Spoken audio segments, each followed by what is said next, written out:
నల్గొండ జిల్లా చందాపేట మండలంలో జరిగిన రెవెన్యూ సదస్సులో పాల్గొన్నారు మంత్రి పొంగులేటి శ్రీనివాసరెడ్డి. దేవరకొండ ఆర్టీఓ పనితీరుపై మంత్రి సీరియస్ అయ్యారు. ఇక భూభారతి చట్టంపై కనీస అవగాహన లేదంటూ మండిపడ్డారు. 6 నెలలుగా ఏం చేస్తున్నారని ప్రశ్నించారు. ఒక ఆర్టీఓగా ఉంటూ నాలెడ్జ్ లేకుంటే ఎలా ప్రజలకు అవగాహన కల్పిస్తారని నిలదీశారు మంత్రి పొంగులేటి.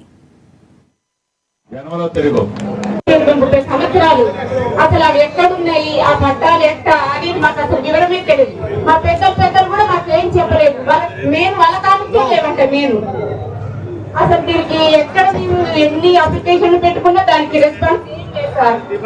అంటే సాగులో మీరున్నారా చెల్లెమ్మ? సాగు చేసుకుంటున్నాం సార్. ఎక్కడది కన్సర్న్ ఎంఆర్ఓ? చంద్రపేట ఎంఆర్ఓ మండలమే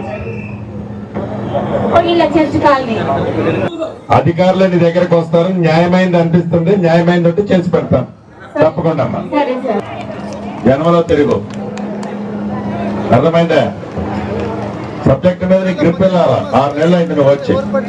ఏం సంగతి క్లియర్ చేస్తా కాదు, అసలు ఏది నీకు సబ్జెక్ట్ మీద హోల్డ్ ఎక్కడ ఉంది? ఏం చూస్తున్నావు 6 నెలల నుంచి?